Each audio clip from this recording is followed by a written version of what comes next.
全村最成功的男人翟应真将花了2000块钱买了个以电务比冷暖发动机空调，买空调已经有5天了，今天要给他保养一下，毕竟长这么大第一次用得起空调。家里面3兄弟从小相依为命，那时候别说用空调了，有个电风扇都已经开心的鼻孔扩张几公分。从小我的家里面就很穷，经过3兄弟的努力，相继混出人样，尤其3弟最为突出。在他22岁的年纪，竟然买了空调，成功绝不是偶然，努力终会有回报。我的成功离不开努力。家里面现在还搞了个养殖场，一共有6头猪，在这个该奋斗的年纪，最好不要混吃等死。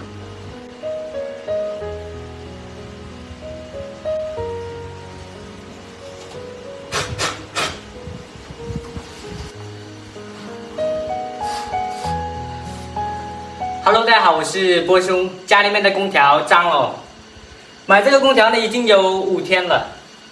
今天放在外面，经常风吹日晒的，也是受苦了。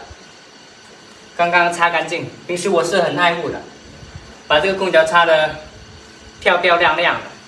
有时候客人来我家这里呢，直接就能看到这个空调了，就说明这个家里面平时很注意卫生的。这空调呢，现在我是打算暂时放这里。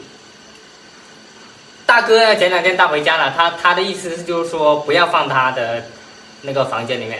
二哥呢，现在去重庆旅游哦，所以他不是经常在家，所以我就打算把这个空调外机呢留给二哥了。其实并不是大家想的3弟那么斤斤计较，你们自己想想，谁都是为了谁买空调，都是为了谁？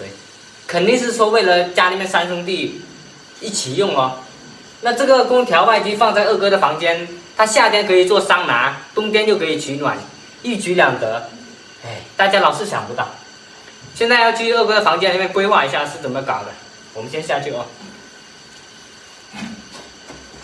这里呢就是二哥房间的大概全景了。他的床是钢铁类型的。比较硬，这个是他的办公室。二哥平时呢比较喜欢收藏，什么一些水管啊、铁丝啊，他都收藏起来了，因为家里面平时要经常用到的。这个空调外机我是觉得安装在这个位置刚刚好，为什么呢？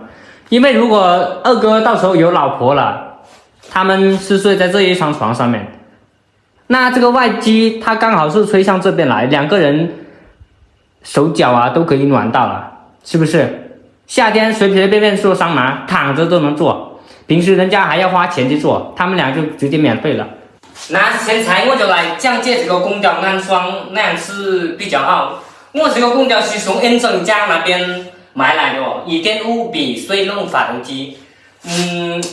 我哥的这个房间拆卸盖到卸盖应该是有2米左右，我以电务应该那个风力应该还是可以的哦。那么到时候呢，这个空调外机就安装在卸盖了，卸盖刚刚好哦。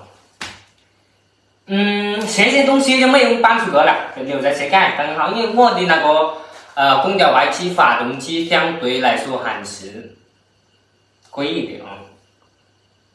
那就这样决定了。